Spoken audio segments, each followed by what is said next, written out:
होता है sir, which is better. Sir, I am not saying on time. I am saying before time. Before time, yes. बंद करो ना थोड़ी देर के लिए।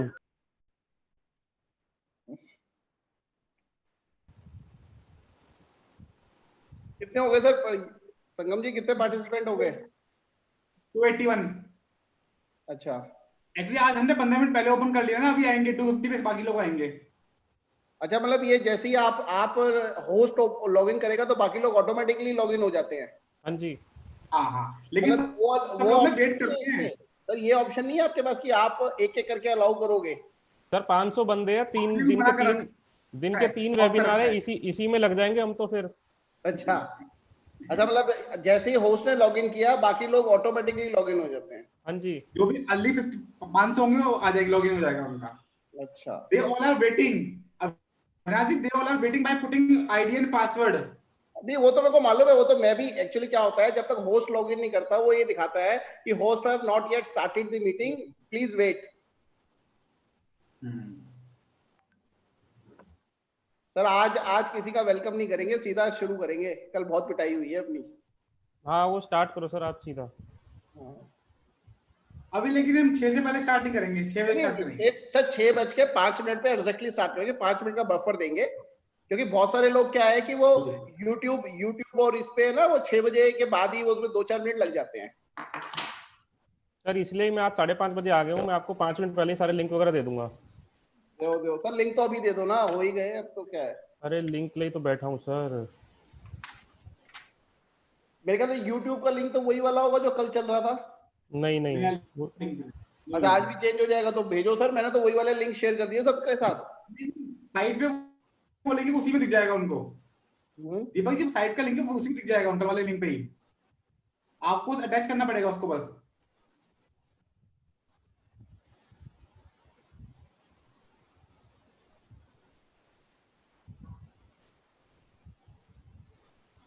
अब मैसेज आ गया कि भाई हमें जूम का इंट्रोडक्शन नहीं चाहिए।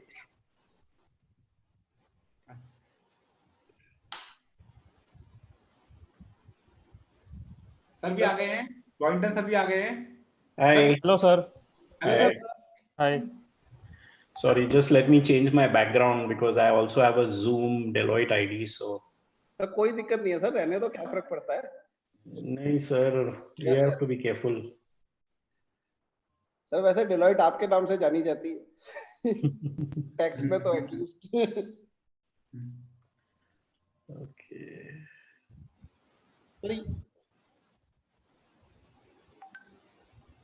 This is today's link. Delete हो गया। Rohinton sir, it will take 5 minutes that we are linking with YouTube as well as Facebook. Okay. So in another 5 minutes time we will be ending. If in the meantime if you can send your presentation, so we will circulate it to the participants. Many participants want to see it, but I think because you are live now, after the session only we will do it. Post webinar. Post session we will do it. Okay, very well.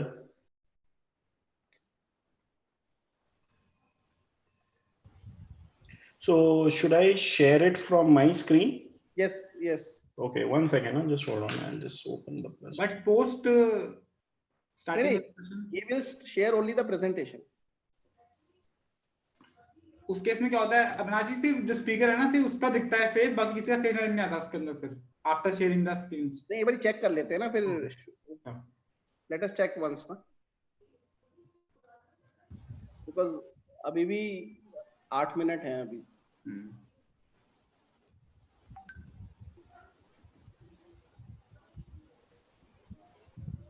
Day 376 participants. 383. It says you cannot share your screen while other participant is sharing. So whoever is sharing. Yeah. So give me 1 minute. We'll start at 6. So before that, we will resume. Just give me 1 minute. Just checking. Okay, no problem. Avinash जी मैंने link दे दिया है, वो संगम जी को forward कर दो, अपने जितने भी व्हाट्सएप पे लोग हैं उनको शेयर कर दो सर। जी करता हूँ ताकि लोगों को ये ना रहे कि वो अटेंड नहीं कर पा रहे हैं। सर वो मेरे को फेसबुक लाइव का और प्लीज दे दीजिए। पहले सर ये तो कर दूं। ये तो कर दिया सर, हो गया। अरे हुआ नहीं ना अभी पूरा, इस पे भी सॉफ्टवेयर से करना पड़ेगा, फेसबुक पे भी। Is my voice clear, or do you want me to use headphones? No, It's clear. Okay, perfect.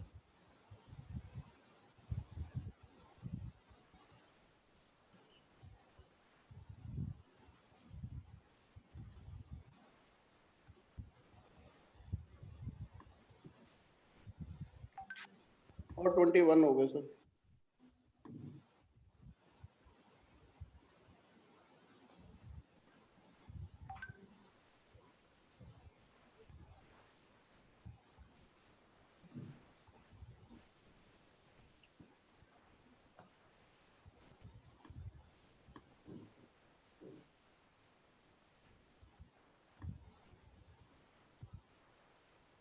Sir, you can share screen now.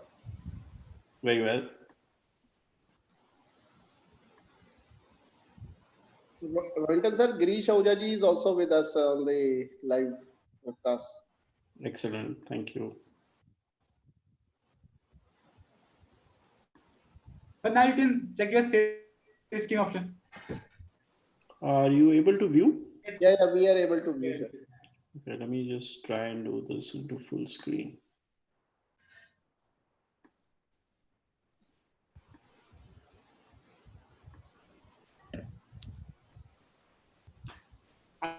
Abhinav, can we use the logo of institute here? Let me call, so what? Okay, no issue.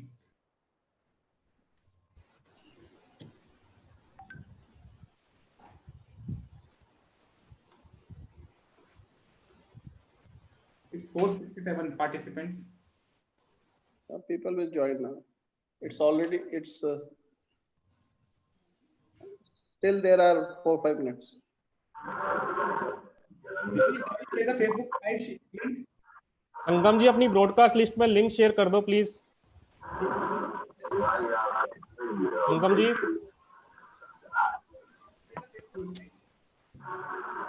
अपनी broadcast list में link share कर दो।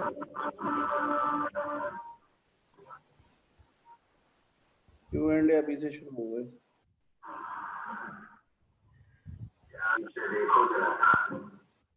Sir एक है ना दीपक जी, इसमें भी डाल दीजिए प्लीज, जो चैट टूल है उसमें भी डाल दीजिए, because many participant also would like to share with other. ठीक है।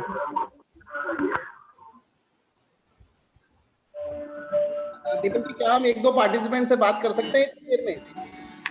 हाँ सर, कर सकते हैं। अनिल सेठी जी हैं, they want to say something.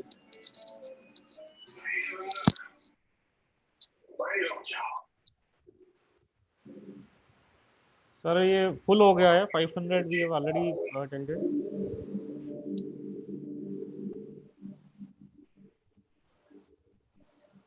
संगम जी 500 हो गया, प्लीज अपनी ब्रॉडकास्ट लिस्ट में लिंक शेयर कर दो। Cannot start before 6 because there are already 4 minutes left. So the moment it reaches 6, because many people are joining on the YouTube, so we cannot start before 6. So there No, are we will not start before 6. I am saying please share the link in your broadcast list that I have given to you and Sangam ji, so that at 6 we can start and people don't panic, because people will start calling you, me and Sangam ji.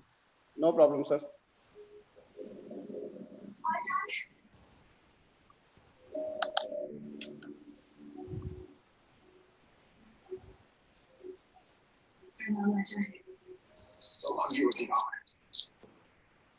कुछ आभास हुआ है मुझे,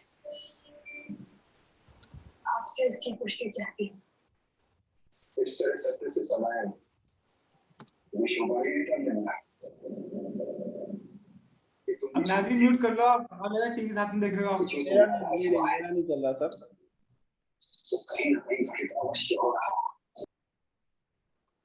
मेरा नहीं चल रहा sir. संगम जी आपके तो नहीं चल रहा? टीवी पे नहीं चल रहा।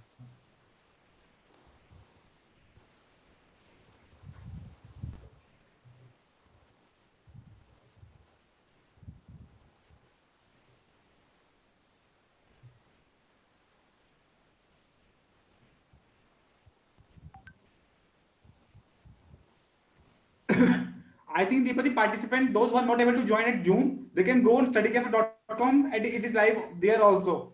Is it? Yes, Sangamji, they can join it there, and I have given the link to you for We participants. don't go on the link. Okay, we don't need a link. Just confirm this fact that those who are not able to join through Zoom, they can directly go on studycafe.in and it is live there on the O- front page. On the home page, on the home page it is not there. They need to click on the link. Then only they will be able to see.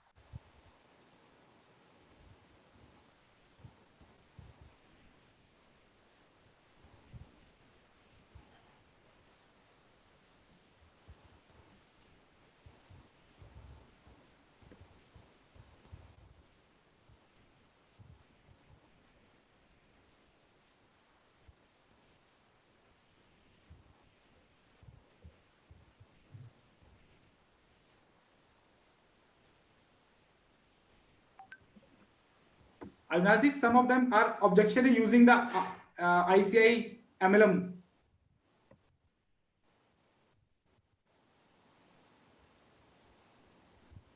As you can see, it's been removed.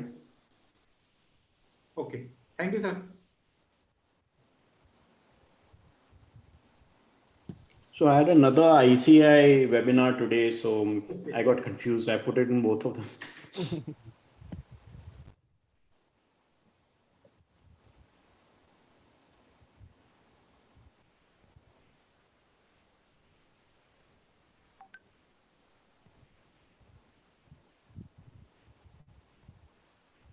I think Deepak, you should start. Time is over.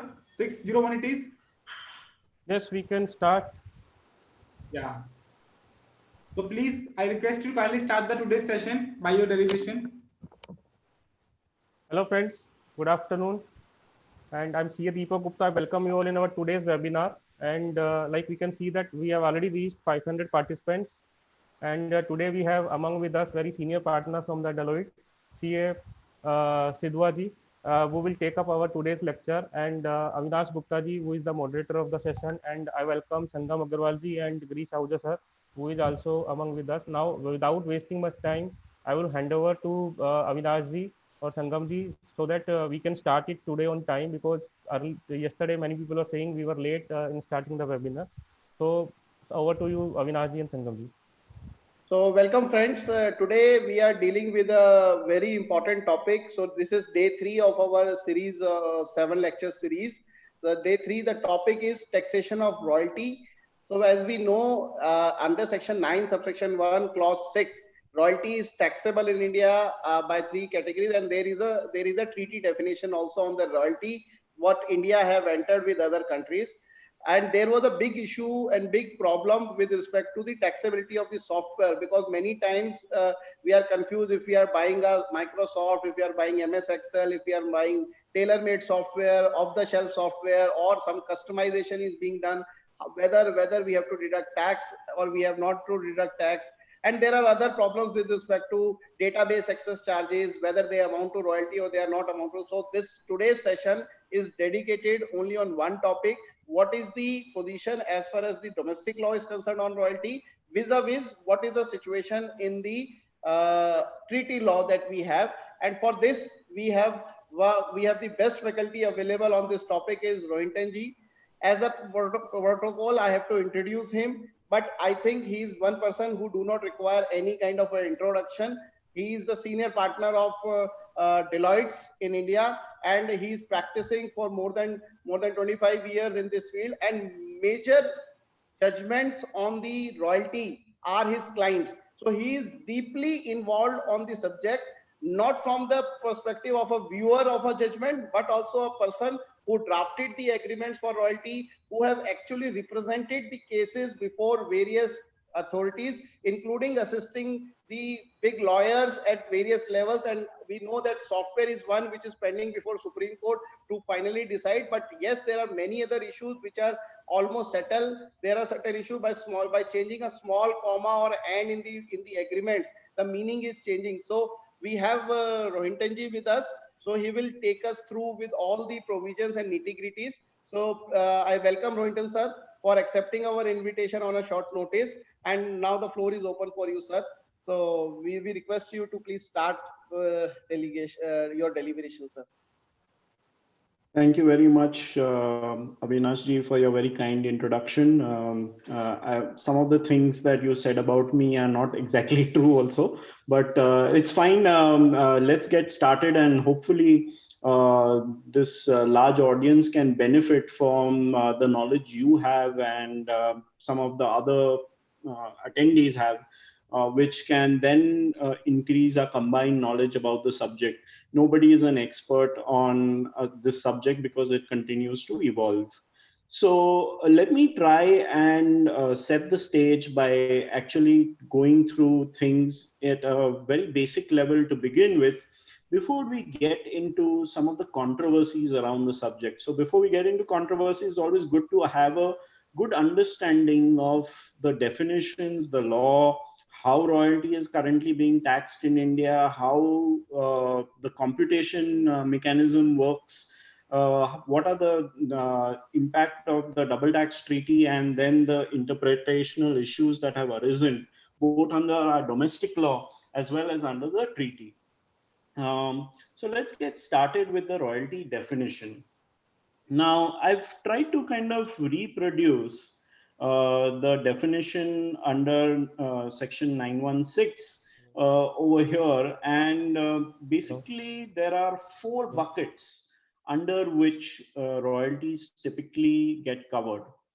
The first bucket is pertaining to patents, inventions, model, design, secret formula, process, or trademark or similar property. And there, what gets taxed as a royalty is the transfer of all or any rights, including the granting of a license, the imparting of any information for the working of or the use, and the use of that IP. So if you see, the first category is very strong, typical intellectual property that you would normally see as something constituting a royalty. The second category is slightly different. It talks about technical, industrial, commercial, or scientific knowledge, experience, or skill. So what it says is that IP can be the types which is typically patentable, which is articulated in the first bucket. But there are also certain types of patentable experiences which can still give rise to income in the nature of royalty. So that's again a very different bucket. The third bucket is the use of the right to use of any industrial, commercial, or scientific equipment. Again, completely different type of property. Any kind of equipment which is used or given the right to use does not get categorized as business income, but gets categorized as royalty in this particular instance. And the last part is, again, we are moving towards intellectual property, but this is more pertinent to those which are specifically being copyrights, especially of literary, artistic, scientific works, including films or videotapes for use in connection with telephone and radio broadcasting. So there also, again, another category being created out of which the transfer of all or any rights is being taxed as a royalty. Now, this was the basic type of income which gave rise to a royalty. But then a few years later, what happened was Finance Act 2012 inserted some explanations which some say are, while the tax department says that they should have always been read into the earlier definitions, but many courts have taken the view that they have expanded the definition of royalty. And now let's see what is it that is sought to be covered over here. Explanation 4 talks about the use or right to use of computer software, irrespective of the medium on which such rights are transferred. So a specific inclusion for computer software. And as we go forward, we will see why that was made.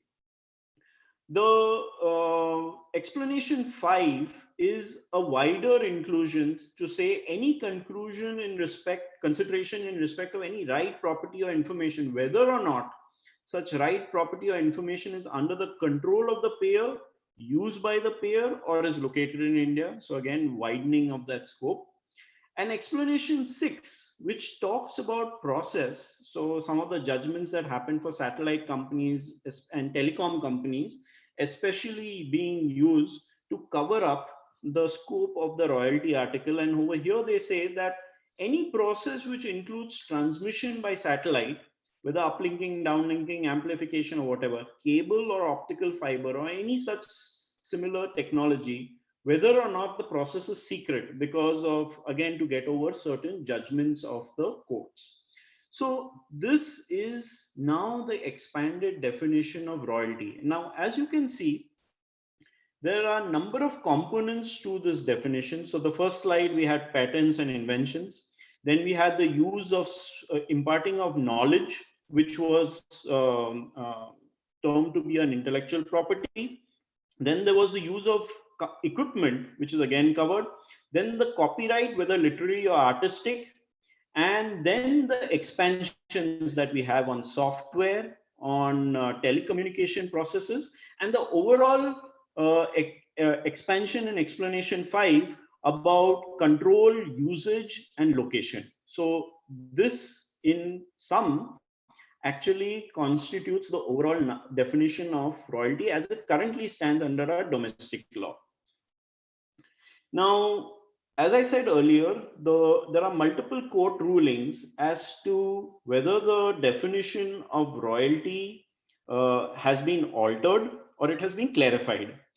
There are decisions which have said that the amendment of the income tax amounts to some sort of expansion of the definition, and therefore does not automatically have an analogous effect to DTA interpretation of royalty. And at the same time, in Verizon Communication, the Madras High Court relied on the definition and said that that definition, which is retrospective under domestic law, has in fact have to be read into the India-Singapore definition of royalty as well. And therefore, they kind of assume that this explanation was clarificatory. But let's not get swayed by some of these judgments at this point of time. Let's probe a little further into what exactly is that intellectual property that gives rise to royalties. Before we talk about that, there's an important exemption that exists under our domestic law with regard to royalty in respect of computer software, which is exempted when paid lump sum for transfer of all or any rights with commercial instrument for any scheme approved under the policy for computer software export, software development and training. This is exemption has probably outlived its utility, as it's largely not very much used at this point of time. But there was a policy, and most of the STPIs and SEZ units availed of some of these benefits. But let's understand exactly what is it that truly constitutes royalty. And for that, let us break the transaction up into different parts. So first, let's consider what is the product itself, what is the embedded intellectual property in the product, what does the licensee of the product get, and what does the purchaser of the product get. And towards that, one can then make an educated guess of what constitutes a royalty and what in fact does not constitute a royalty. So let's take the first example. Say you go out and buy a drug from the chemist. Usually the drug is patented and there is a particular IP embedded in the drug.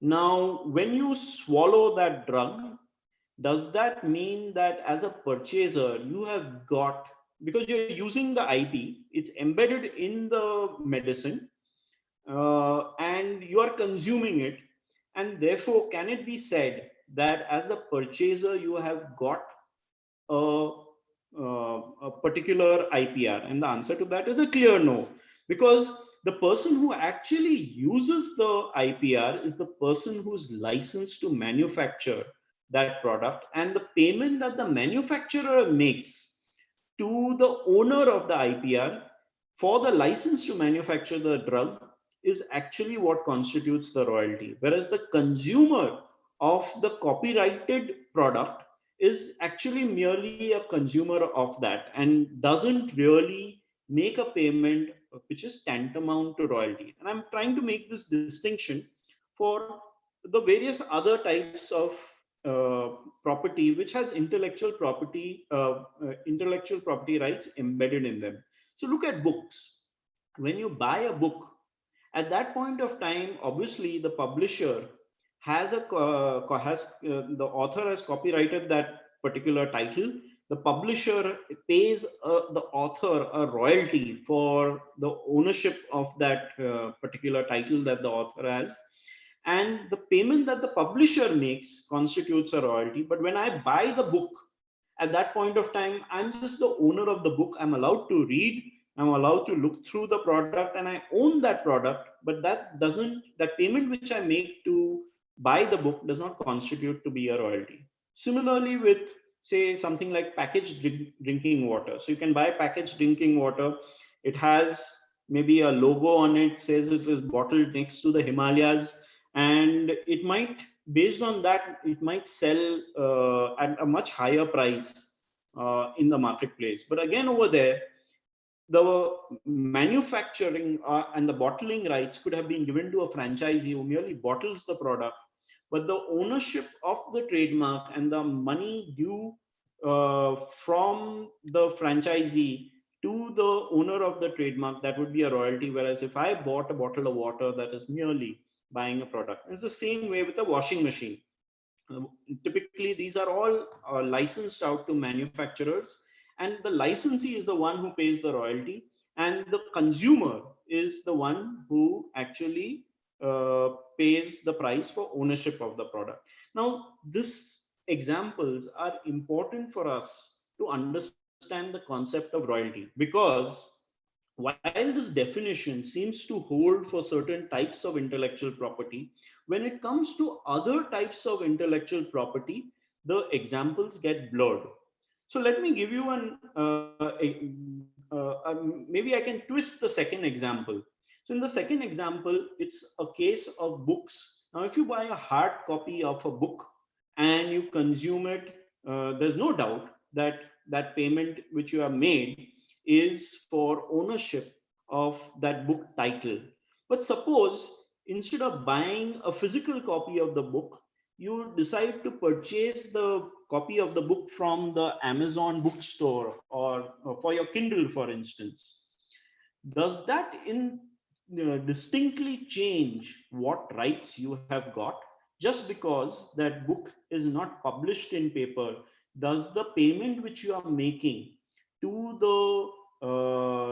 the company that is selling you that soft copy of that book, does that change and suddenly become and constitute a royalty? That is something that is being debated for a long time. And as you can see, in India, it's been a very significant amount of litigation around this very aspect.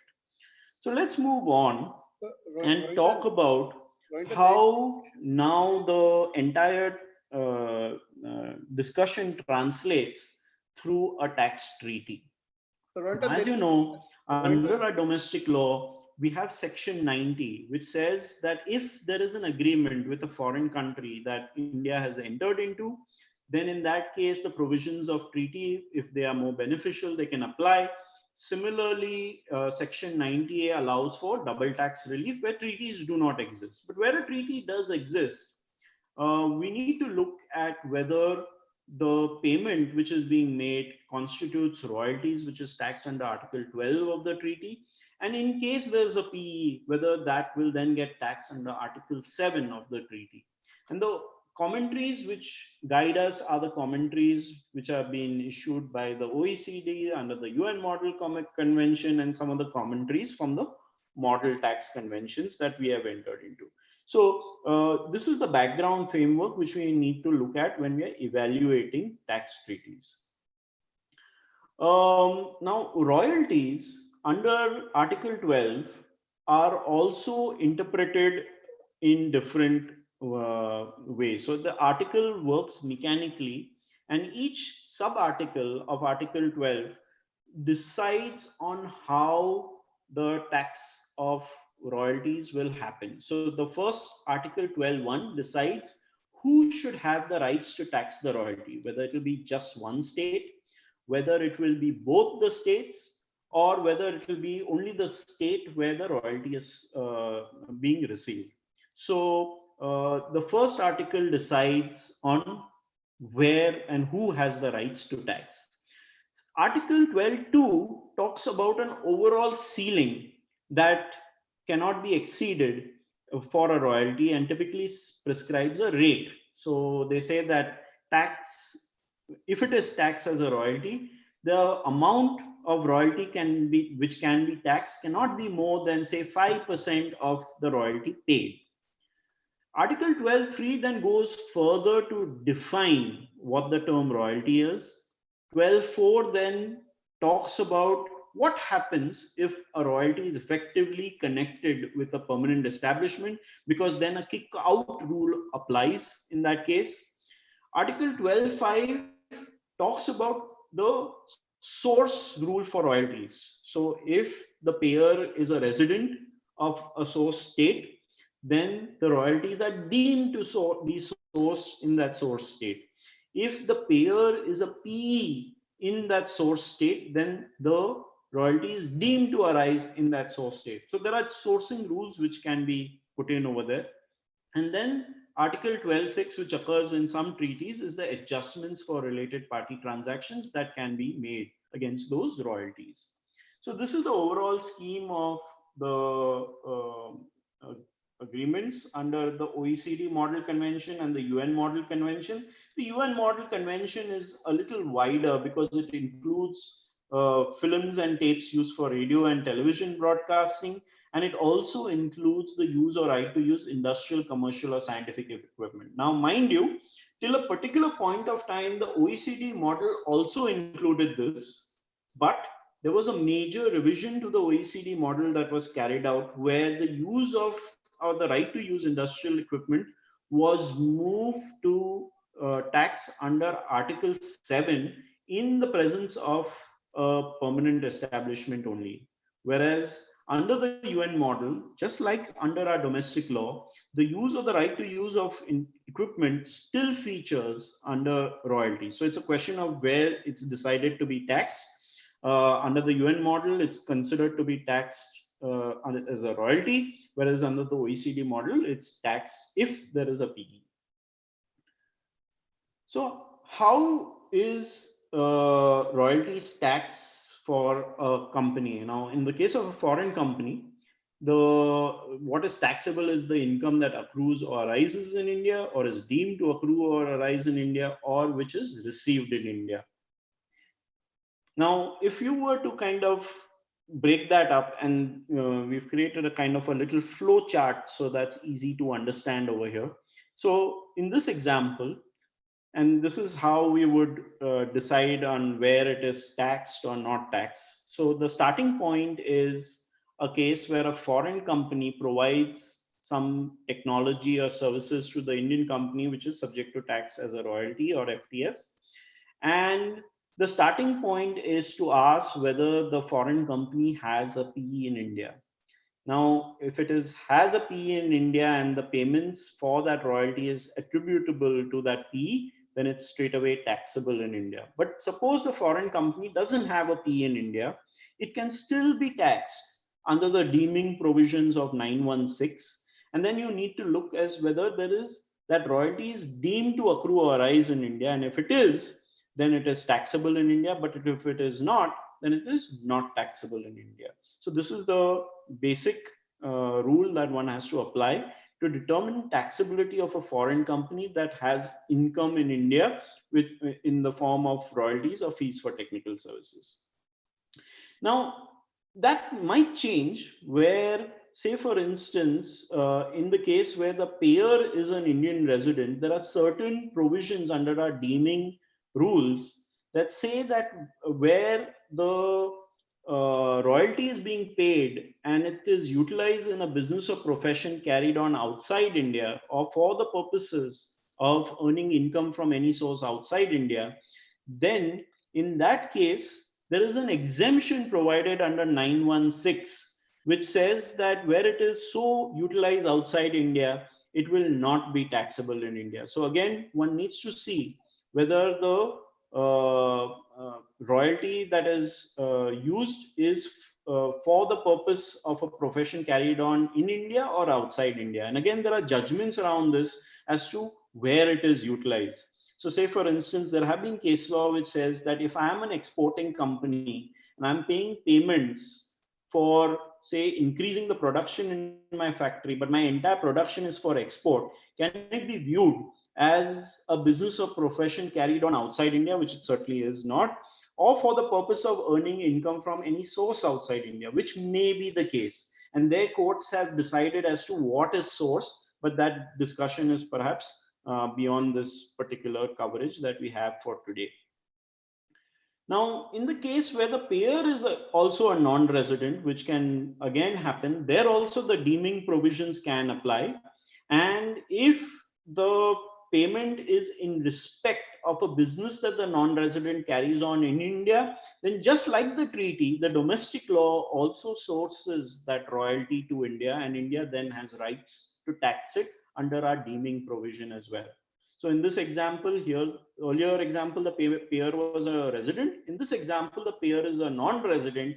And again, the opposite scenario applies there where it is utilized for outside India, it's not taxable. Here in the case, it's utilized in India, it would become taxable. Rohinton sir, can I interrupt for 1 minute? Sure. So Rohinton sir, there are a lot of queries which is coming up. One is on your book example. That you have covered late this time, and one more request is the two scenarios that you have discussed. So can you give some live example by giving some practical scenario where the royalty becomes taxable? So that will be helpful for people to understand this particular aspect. Sure. So I'll just come back to the book example that we were discussing. And actually, this is one of the highly debated areas, at least in India. The question is that if you have, so there are two areas which are debated, right?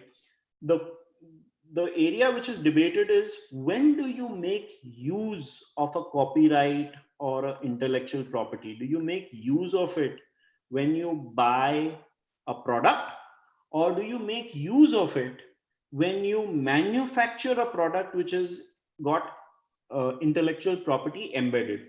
Now, the general view which courts have been taking, and which is also the generic interpretation in many judicial forums around the world, is that the usage for the purposes of defining royalty is that it is used when the intellectual property itself is actually used. So when you use an intellectual property to manufacture a product or to create something, then in that case, the payment you make to the copyright owner is actually a royalty. But when you buy a product that has been created after usage of that, you do not actually use the intellectual property. You might be the user of the product, but you don't actually use the intellectual property per se. And therefore, the payment that you make is not a royalty. So coming back to my book example, whether I buy a book in a physical format or whether I buy it in a soft format, the payment that I make to the publisher should ideally be still classified in the same way, and it does not convert itself into a royalty just because the format of the product changes. Now, there are views to the contrary to this. This is what I'm talking about is my personal view, because the word use put into the definition of royalty is caveated with the instance of it being used, the intellectual property itself being used, and that's what gives rise to a royalty, and not the use of a copyrighted product or a copyrighted article. So, Does that answer the question? Yeah, sir, I take, sir, 4 examples. So please give your views. So the first is, sir, I buy a copy of a Income Tax Act. So what I buy from any publisher, which is a pure copy of a law, bare act of income tax. Second is I buy a book written by Grishji, which is any author have written Income Tax Act in a format along with judgments, along with his views, along with cases, etc., which is a public document. Third is I buy a journal, which is the composition of the case laws. So maybe I buy a ITR, I buy a taxman copy, or I buy any other journal which consists of case laws. And fourth, I buy a journal which is confidential in nature, which considers and consists the research being undertaken by various people. So in all the 4 cases, I believe the underlying factor is that I cannot use all 4 commercially. So then what would be the situation of royalty on these 4 examples? So I think all the 4 examples have one common thread, and I'll try and pull that common thread out of all the 4 examples. So as I said earlier, the definition of use as read into the royalty definition is a limited use of intellectual property, and where you receive an article which is being made after putting that intellectual property into it, the article that you receive does not mean that you will use the intellectual property. Now, I'll flip that discussion the other way. If that were the case, then anything that is sold directly to a consumer of the article, the payment will never be royalties. So say, for instance, if I am an author and I pay a publisher to publish my books and give it to me, and he's like just publishes it and gives it to me at cost. Okay, whatever is cost, I pay for his paper and everything. I am the owner of all the intellectual property in that book, and I start selling those books to stores.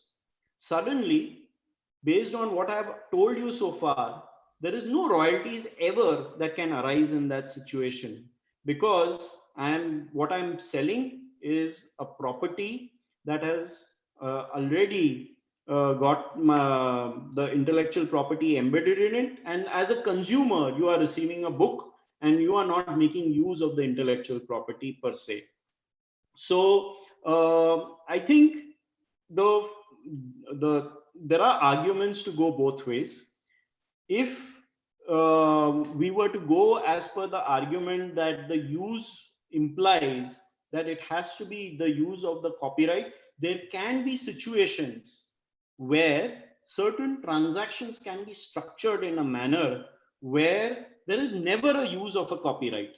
So another example could be, if you remember the good old days, Avinash, when you and I were probably learning how to run a computer, we actually went to a store to buy a copy of Windows 95. I remember when it was launched, I stood in line to get a copy of Windows 95. It came to us in a cardboard box, and there were 6 floppies in it to install it onto your computer.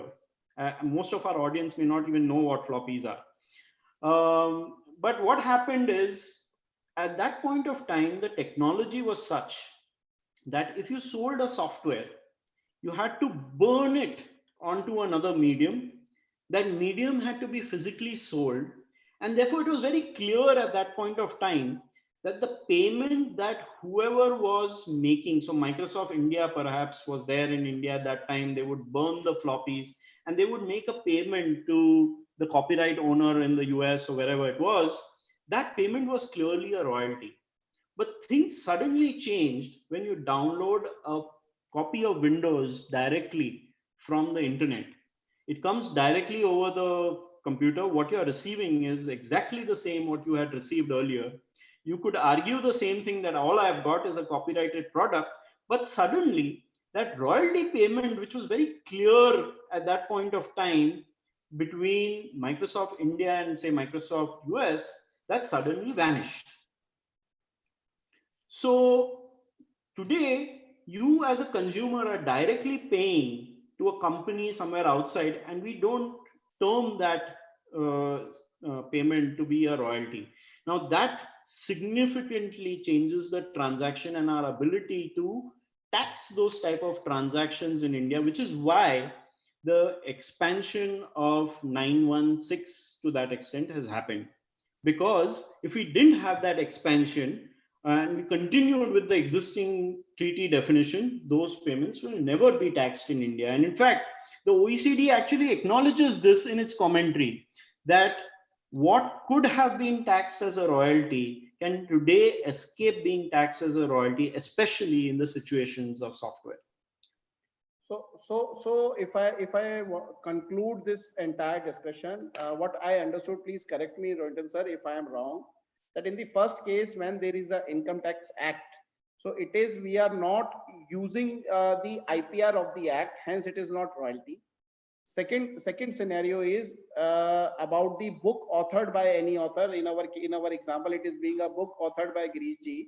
So in that also, we are not doing any commercial exploitation of the Act, and we are only buying a book. So again, it is also not regarded as royalty. The third scenario is a journal where only a public information or a court judgment and anything which is published in a newspaper or any other thing is being compiled. So again, we are not buying and using the IPR of that, so it is again not royalty. In the last case, in the last example, when we have some secret information or a research which may not be publicly available. So now in those scenario, we have to see whether right to use those research is available or not. If it is available, then it may be classified as royalty. If it is not, if the right to reuse is not there, then it is not royalty. Am I correct, or there is some disconnect in this, sir? No, I think broadly you have correctly captured the discussions. So in the last example, if it is something which is a secret information which may or may not be copied, so in all cases, processes and secret things may not be legally protectable by applying for a patent or applying for a copyright, but may still be secret. In those cases, there is inclusion in the definition of royalty for those type of secret processes as well. Okay, and sir, now a request have come from a participant. Sir, in the slide that is open, where a non-resident is making payment to another non-resident and still covered as royalty, can you give with an example when this situation might arise? Sure, it happens all the time. So especially if one of the non-residents has a branch in India. So if there is a non-resident who has a branch in India and is now making payment on account of a royalty, that royalty is utilized for that branch in India. It is utilized in India for a business or profession and carried on in India, and hence it could be taxable in India. Thank you, sir. So we can take it forward. Okay, so this table basically summarizes the utilization and who the payer is and whether it's taxable in India or taxable outside India. So we've already covered this. Let's now look at the deeming provisions a little bit more. In this case, the payer is an Indian resident, and the Indian company is making payment to a foreign company for the royalty. And in this case, clearly the payment will be taxable in India because it is in respect of the business of the Indian company in India. But suppose the payer is a non-resident, and say foreign company 1 provides technology to foreign company 2. Foreign company 1, however, has a P in India, and if it does, and it is incurred and borne by the P, and this is the example I gave earlier, is that if it is incurred and borne by the P, then that payment made by one foreign company to another foreign company would be deemed to accrue and arise in India under section 916. Typically happens where there is a branch in India. So these are the deeming provisions for a non-resident. If it is utilized in India, it's still taxable in India. If it is utilized outside India, it's not taxable. But for an Indian residence, typically wherever it is utilized, it's typically taxable in India. Now let's look at computation and how the provisions compute the tax on such royalties. Now, where the payer is an Indian resident and the payment is made to a foreign company which does not have a PE in India, then in that case, typically the amount is taxed on a gross basis. So under our domestic law, it's 10% plus surcharge. But if it is taxable on a net basis and it's income of a PE, then it will be taxed as business income at 40% plus surcharge, but on a net basis after allowing all deductions. So this is how taxation occurs where the payer is an Indian resident. Now, what happens where a payer is a non-resident, and over there again, it will be taxable on a net basis for the foreign company, and it will, I'm assuming it will have a P in India, and it will be taxed at net basis at 40% plus surcharge. So the net basis taxation is permitted under Indian law, and there is a specific section that deals with when it will be taxed on a net basis, and that happens only where the foreign company has a permanent establishment in India. Otherwise, it gets taxed on a gross basis. And in order for it to compute its profits, under our section 44AA, you are required to maintain books of accounts and also have an audit report in form 3CE to compute the net basis of taxation. Now let's go into another scenario as to on computation again, where the payer is an Indian resident and it's paying to a foreign company which has a P in India. Again, if it has a P in India, it'll be taxed on a net basis. But if it doesn't have a P in India, if say for instance it's paid to a related party, then taxable on a gross basis, but where the consideration as per the TP rules, it could still be taxable on a gross basis, but it has to be at an arm's length. So typically there are a lot of such payments that occur from India, especially where an Indian subsidiary of a foreign company is making payment of royalties to a related party. And again, on a, in the case of a non-resident, on a net basis. Then let's go and see how the PE clause actually operates under the OECD model and the UN model. Now, typically royalties is always taxed on a gross basis unless the beneficial owner of the royalty carries out business in the other contracting state through a PE, or the right PE, and also the right and property in respect of which the royalties are paid are effectively connected to the PE. In such cases, the royalty article kicks out the charge from Article 12 and it moves under the business article, Article 7. There's a similar provision under the UN model, except with the additional condition where performing services, independent personal services from a fixed base, because the UN convention also talks about the fixed base as with regard to independent personal services, and that is added into this article. So it links Article 7 and 14. Article 14 deals with independent personal services. So in those cases where a PE arises or where there is a fixed base and the right and property for the royalties is effectively connected to that fixed base or the PE, there is a kick-out provision to either Article 7 or Article 14. The OECD model doesn't have an independent personal services article because that has been merged with Article 7 itself. So that's why it doesn't feature in the OECD model. So, Rohinton, can you explain this again? So, what you are trying to say, please correct me if I am wrong in this.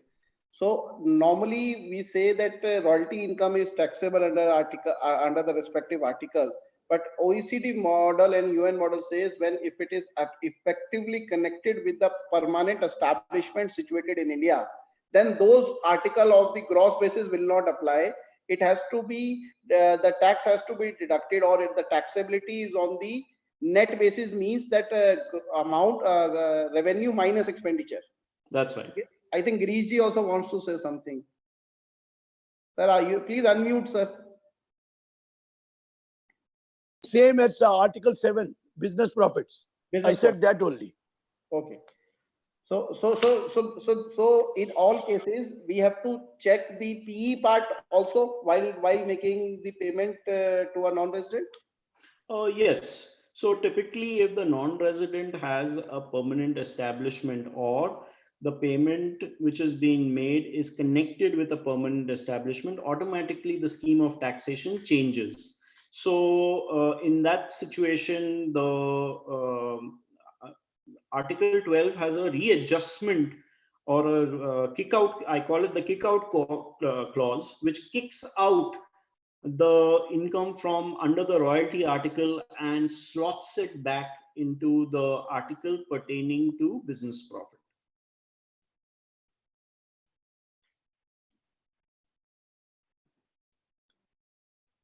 Okay. So this is very important to understand as what is effectively connected with such PE and when does this kick out typically happen. Now, if typically royalties are taxable in a source state only where they are paid from the source state. So typically that's when the source state begins to have the rights to tax that royalty. And they typically do not extend to situations where, for instance, a foreign company may have a branch in India, but the payment of the royalty may not necessarily happen from India. It might happen directly between the head office of the foreign company and the recipient of the royalty. And hence, in order to protect the tax base of the source country, typically this rule features in Article 12. So I hope that helps understand. So, Rohinton, I have a question here, if you allow Sure. me. So what happened in a practical scenario? So there are let's take an example of Microsoft.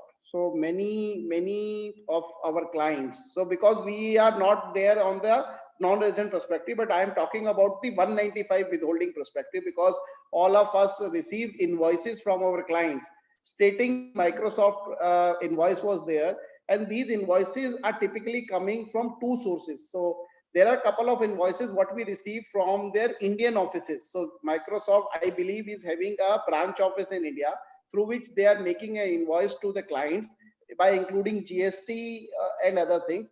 And in some invoices, they are sending it either from US office or a Singapore office. So when we can say that it is effectively connected and when we can say it is not effectively connected, because Microsoft is having a PE in India, assuming. So as far as the withholding perspective is concerned, so whether there is any change if we receive the invoice from India or Singapore or US? So, Avinash, in this particular case, and let's just talk generally of any software company, where if they have a PE in India, typically, and you are knowledgeable about them having a PE in India, then in that case, certainly you should ask them for two things. One is a rate for lower withholding under the section 195 read with 197, because then in that situation, the payment is taxed on a net basis, and you are not capable as a deductor for determining at what rate you should deduct, because otherwise you don't have details of their expenses, you cannot compute their profit, and therefore 195 provides that it is the income tax officer who has to compute that and then issue you a certificate. So in those circumstances, typically, as a deductor, if the rate of withholding to be applied is going to be lower than 40%, because 40% is on net basis, but if there is no evidence of any deduction, then you would be forced to apply directly 40% on the gross basis. But typically in these cases, and it happens quite a bit, very often in the case of, say, foreign banks. Foreign banks typically are branches of foreign companies in India. And when you have to pay them, typically they would already have obtained a certificate from their assessing officer, which delineates exactly what is the amount of withholding to be done on any income payable to them. So if you suspect that a foreign company has a PE in India, my suggestion is to immediately ask for that certificate, which they would have, where they are obliged under law to obtain from the tax authorities. Now, assuming in this case, you don't know that they have a PE or don't have a PE, ideally, you have to exercise your own diligence. So one way of exercising the diligence is, you know, one of some person who's working for a branch of that company, and you know that they have a PE, so you might have that knowledge. Or you could go to them and say that, you please certify to me whether you have a PE or you don't have a PE in it. And as a deductor, assuming you have done your diligence, you are entitled to that extent to rely on what is feasibly possible to have been obtained in that situation. And typically in many such cases, we rely on a certificate which the payee gives us to decide whether a PE exists or does not exist, because it's not in our hands unless there is some sort of evidence to the contrary to decide whether a PE exists or not. Rohinton, I have again, so whatever questions, Rohinton, I am asking is not my question. These are the questions of the audience, what I am getting from school. So one of the audience again asked a situation where a bill is coming, bill of software or any other copyright thing have come from outside India, and they also have a declaration from that non-resident that they do not have a permanent establishment in India, and they deduct tax on gross basis. This is typically 10% as per the TT rate, or as per 115A, they have deducted. Subsequently, it was found by the income tax department that they have a permanent establishment in India, and the tax has to be on the net basis. The deductor, the payer, whether is there any responsibility of the payer, or can the amount of tax liability can be recovered from the payer in India? Oh, yeah, so that's a question which pertains to the withholding tax provision specifically, and not specifically on royalty, but I'll still try and answer that. Typically, in those situations where a deductor has to decide on what, so you also have employees who you employ.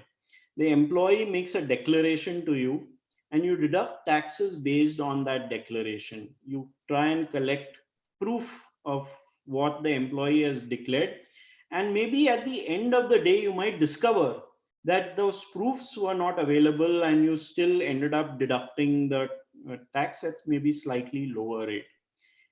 In that situation, while you had the overall responsibility to deduct the full tax, you have done your best diligence, you have collected this, and I presume that under that scenario you can't be faulted. Even though the liability as a deductor is vicarious and severable, your liability as a deductor ends after doing that level of diligence. And if somebody were to try and fool you by giving a wrong declaration, then to my mind the liability then and the onus shifts to the taxpayer. So typically, and many times what happens is that where the taxpayer himself has discharged the liability for the ultimate tax, usually there is a benefit which comes to the withholder, saying that, and he can very well take the claim that the tax has already been paid and he should not be held liable for any shortfall. So typically, those are situations that can arise both in any type of withholding situation, not just international or royalty payments, but our law makes us as the deductor severally liable to deduct the complete and the full tax and to pay it within that prescribed period of time to the government coffers. Any shortfall or any delay results in penalties and interest.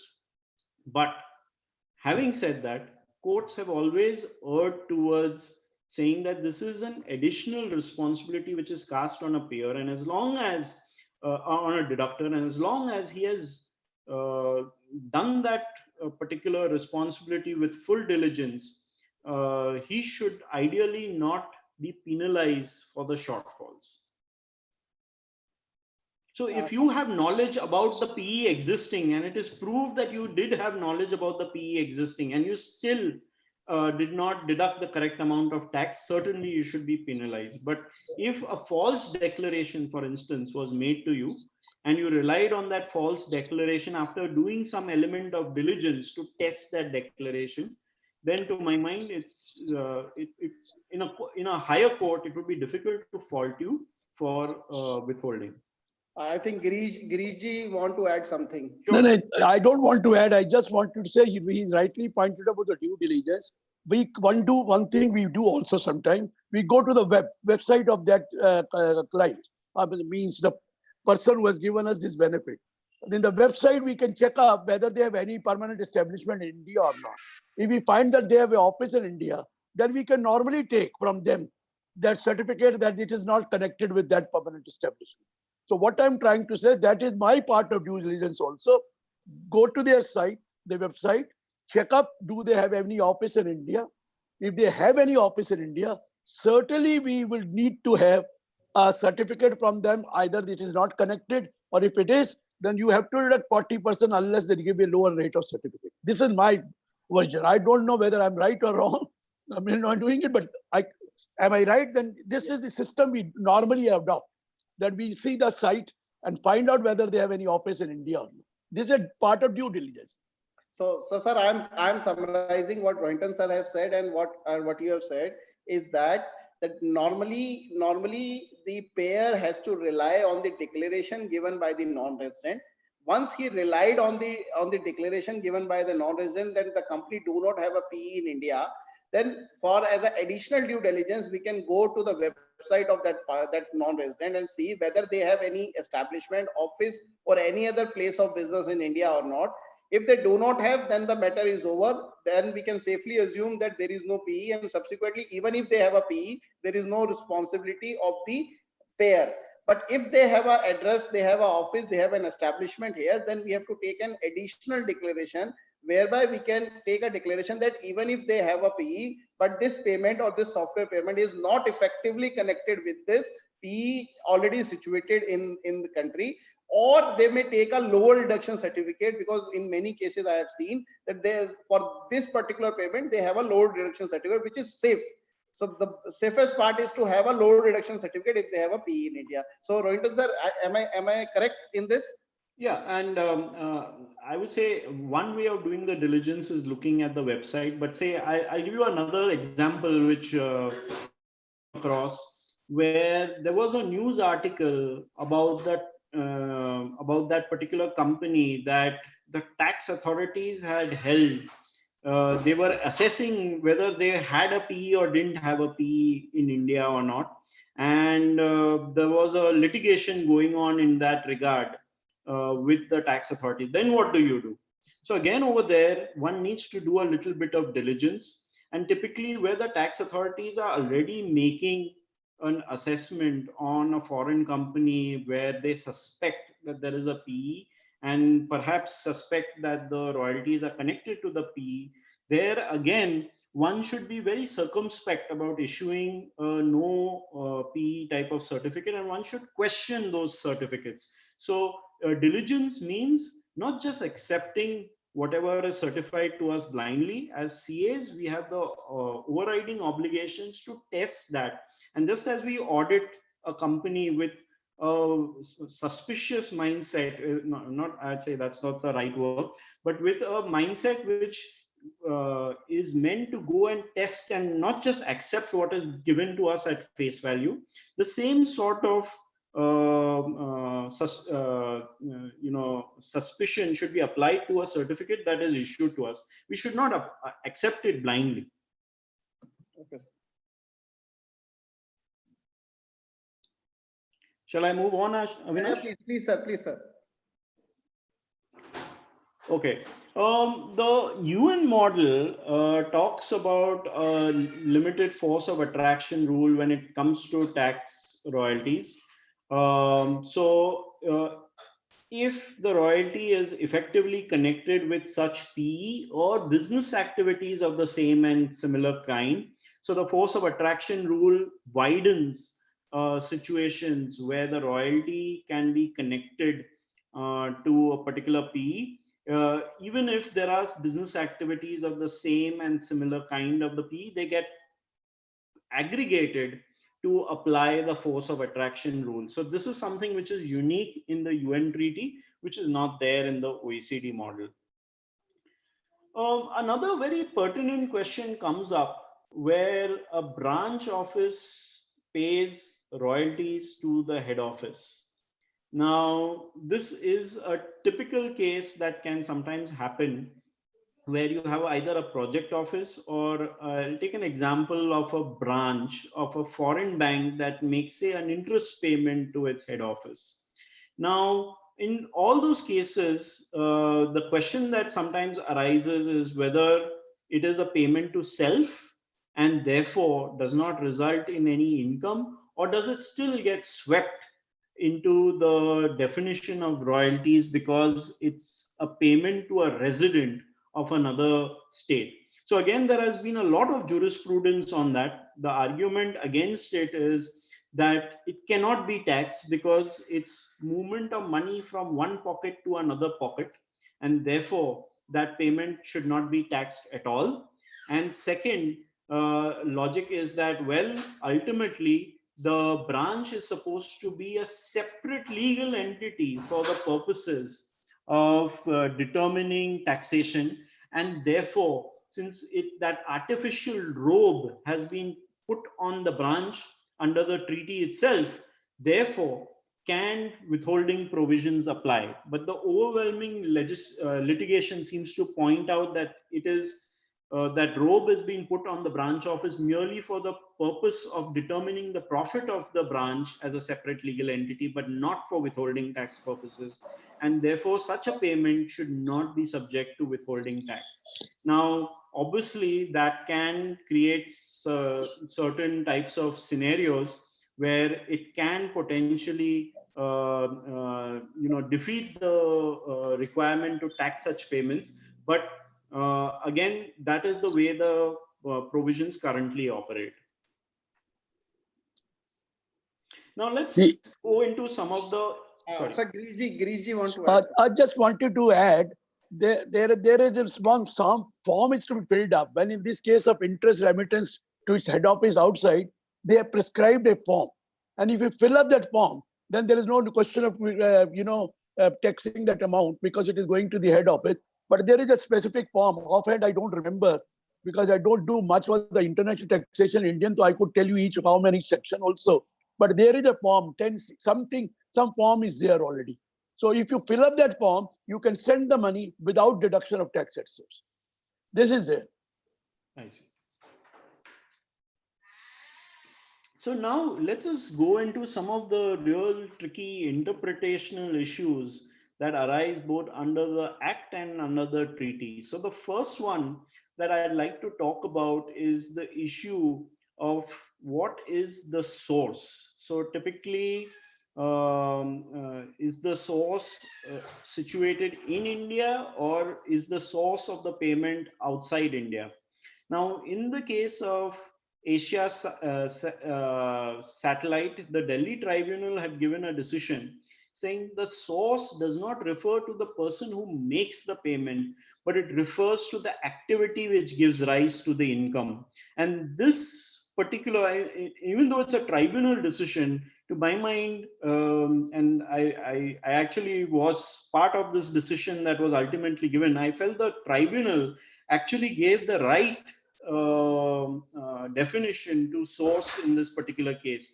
that it is not the person who makes the payment, but it refers to the activity which gives rise. And actually this principle has carried over into many subsequent judgments that have gone on the source of where the royalty is. So in the case of this German decision in the Madras High Court, it was held that the royalty paid by resident on export sales to a non-resident outside India, and it was held that the royalty was paid out of the export sales, and hence the source of the royalty is the sales outside India. Since the source of the royalty is from the source situated outside India, the royalty of the export sales is not taxable. Now contrast that with there's another decision of Hevels, which is of the Delhi High Court, which again goes back to the Asia-Sat principle and has actually contradicted this Madras High Court principle, saying that the source of the income is the activity of export manufacturing which took place in India, and therefore the source is India. And even though the payment is made for sales that are happening from outside India to an agent outside India, the source continues to be in India. Again, this is still something which is being debated at the level of the high courts, but the question is whether the source, the definition comes from the activity, or does it come from who is making the payment, or does it come from where the contract to make the payment is situated. So say for instance, I made a contract to make this payment outside India with a person outside India, then does the source automatically move to the place where the contract was made? Does the source move to the place where the activity of earning the income was made, or does the source go to the place where the person who has received the payment is situated? So again, this is a debate that has been happening, especially in the case of the deeming provisions, as to where is the source to decide whether the source of the royalty is in India or is in outside India. So, sir, we are dealing with source just to identify the exception given under 916 clause B, that whenever a royalty is being paid by a resident in India, except the case where it was paid for a source of income situated. So, is it in that respect you are talking Yes. about the source? But royalty, I'm concerned, sir, is okay. But the commission, if we are paying commission on that goods which I have exported, and a commission is paid outside India, although that circular has been removed, but still the judgment is that commission is not taxable in India. Royalty I can understand. Royalty I can certainly understand about this. No, sir. Sir, there is a case of Farida Leather, Chennai High Court judgment, what you are referring to with respect to the commission. Now, what is the confusion, what many participants also have, that in case of the exception, or specifically when we talk about the royalty, how can we determine that source of income is situated in India? I know there are conflicting views. So in your view, so how we can say that, can you give us an example where we can say that yes, source is situated outside India? Let me tell you one thing. As regards royalty fee for technical service and interest is concerned, there is already an explanation given under section 9, saying that you make a payment outside India, whether that non-resident has any place of business in India or any connection in India or any, then still it is taxable. Place of business or residence or not. But as regard commission is concerned, there is no question of any the commission. I'm talking about commission. What royalty fee for technical services, interest, there is an explanation specifically added under section 9(1). But as regard commission, there is nothing like that. Therefore, if the commission is paid outside India to a person outside India, there still, after the removal of certificate, what you call that circular, still it is not taxable in India. Royalty fee for technical service, I fully agree with Rohinton, because there is an explanation there. That's why the source will be in India, even if he doesn't have any place of office in India. Sir, I have a very good question with me, which I think will explain the question, the provision that we have. Sir, the question says that there is an Indian company who got a contract from Singapore to manufacture certain products. But to manufacture these products, he need a technology, and he imports that technology from Japan, and he is liable to pay royalty for the technology. Now, option one, that he uses the technology of Japan and do the manufacturing in India. Second, he takes the technology of Japan and does the manufacturing in Philippines. So in both the scenario, he is taking payment of royalty. One, he might be paying royalty from India. He might be paying royalty from a branch office in Philippines. In both the cases, whether royalty is taxable in India or in one case it is taxable, in another case it is taxable. In both the cases, he is exporting goods directly from the manufacturing facility to Singapore, and the consideration paid is royalty for the manufacturing process.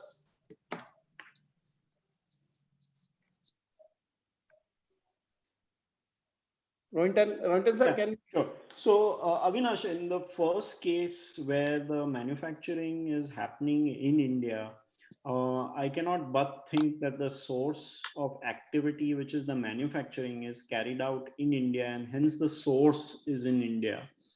In the second situation where you described about a branch office of the same company utilizing that royalty to do the manufacturing outside of India, I would tend to veer to the view that perhaps in that situation, the source of that royalty should not be in India. But again, there is a dispute on even that, because the way the tax department has been interpreting it, I have some situations where even in those situations, the tax department have held that the source of the activity, because it's the Indian company which is doing the manufacturing, continues to be in India. But I would probably go with where the activity is. As I said, the source has to follow the activity which gives rise to the income, which is the principle laid down in Asia Sat.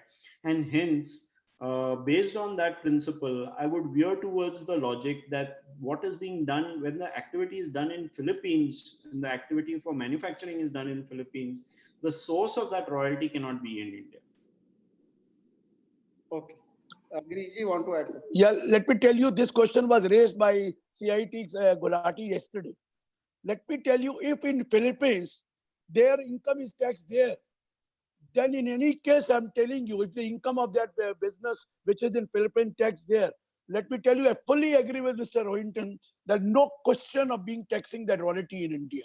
Because resident paying, acquiring anything in IPR or whatever outside India, using or carrying on a business outside India, or earning for any source outside India, there is no question that royalty will be deemed to accrue or rise in India. This is what I said yesterday also. I'm repeating the same thing. If that Philippine company has to pay tax there, that our branch has to pay tax there. In any case, that means I'm carrying on a business, a profession, a business outside India. And the moment I'm saying carrying on a business outside India, section 915, whatever it is, 6, clause 2 will be applicable. Okay. Okay, sir. So, sir, Rohinton sir, we can move to the next. Okay. The next thing is the definition of what is imparting of information concerning technical, industrial, commercial, or scientific knowledge. As I had said, there are different levels at which a royalty is taxed, and there have been a number of judgments interpreting what is taxable and what is the imparting of this information.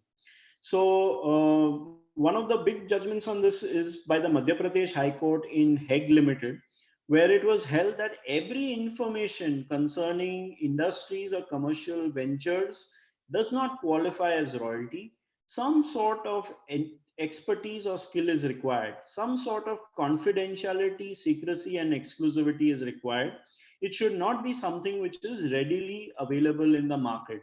And I think, Avinash, when you give your book example, which had some secret thing, maybe you were alluding to this. The second example is allowing access. This is done in Bradstreet case, AR ruling, allowing access and downloading business information reports, which is the compilation of publicly available data, is not a royalty. So this is it's an old AR judgments where the BIRs, which were allowed to be accessed, were basically compilations of information on companies which was publicly available, but which was compiled by Dun and Bradstreet into these reports, and they were being made available to their customers. So over here, the AR said that just allowing this access does not amount to a royalty. Then there is a tribunal decision of the Pune, which talks about how what is the length and advantage and experience that can be gained. So it says royalty signifies an extended or perpetual use for the payee, whereas FTS are relevant for one-time job and useful for which they are rendered. For example, the copyright designs or plans confer a time spread advantage to the payee. Similarly, information regarding an industrial experience in the context has to be interpreted as conferring similar perpetual or extended advantages. Else, there was no need to make a distinction between royalties and technical service fees. I believe these cases help us give some guidance. So every case stands on its own footing, but this helps in giving some guidance as to determine whether it is a royalty or not. We then move on to a very critical part, which we talked a little bit earlier also, so maybe I can move a little faster. And this is the definition of use. The definition of use as to be interpreted in the conjunction of royalty is very specific. So the Black Law Dictionary talks about use as being the application or employment of something, a long continued possession, and employment of a thing for the purpose for which it is adapted. The criteria for determining of right to use or even the use of equipment is there in the OECD, in one of the OECD reports, where it says the customer should have physical control and possession over the equipment. Customer must have a significant interest in the equipment. The provider does not guarantee revenues, and the provider does not use the property concurrent to provide services to others.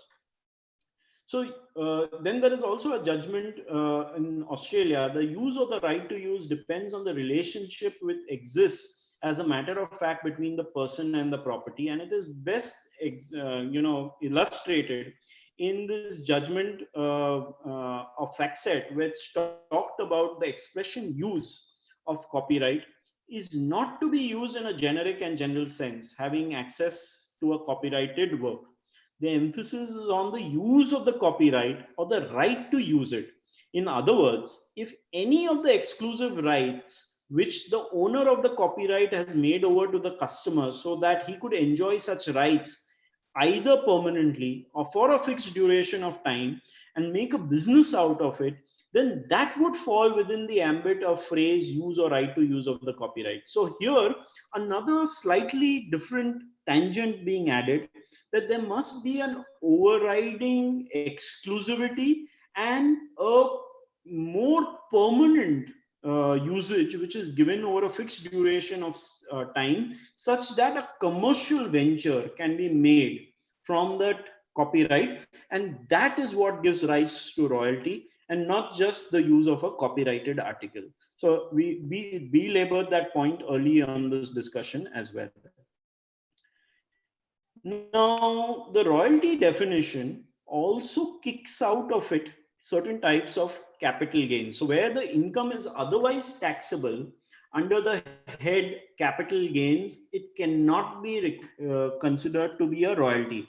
And as for any capital gain, the definition of transfer comes into significance under section 247, which talks about a transfer of to include an extinguishment of rights, whereas the transfer of all or any rights are included.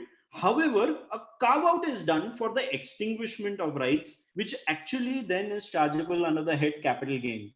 So many times where such ownership of the intellectual property is by itself transferred, then in that situation, that payment will be taxable as a capital gain and not as a royalty. And again, we have a number of judgments which have gone into under what situations such a transfer occurs. Sorry, somebody was saying something.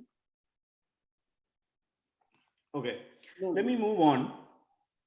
Then, Yes, I think Sangam wants to say something. sorry. Yeah. Girish sir, in your example, when you said in Philippines, if it is taxable there, then it is not taxable in India. Is it material, sir, whether it will tax in Philippines or not?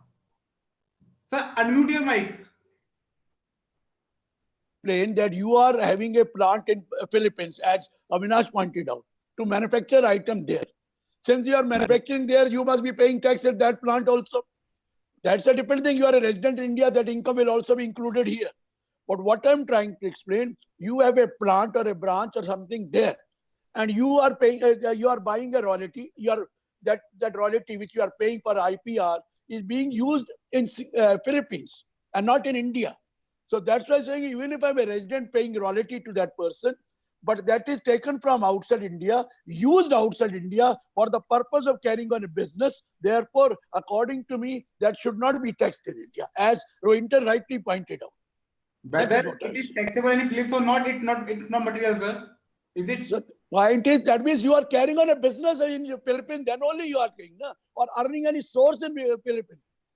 The royalty paid for carrying on a business in foreign country or earning any source of income in foreign country.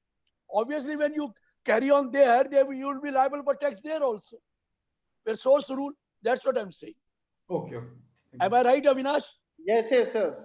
What is important here is to see is not the source of the manufacturing. What we are paying royalty for manufacturing. So if manufacturing is in India, then the source to use that technology for which we are making the consideration is in India. So hence it is Indian source income. When the factory shifts outside India, the manufacturing facility shifts outside India, then the source is automatically shifted outside India. That's what I'm saying. You are carrying on business outside India. However, as rightly pointed out by Rohinton sir also, that income tax department is also disputing the second one. I know. They are saying, okay, you have a manufacturing facility outside India. We are not denying this fact, but ultimately business belongs to India. So that's why it should be taxable. So income tax department always want to tax it.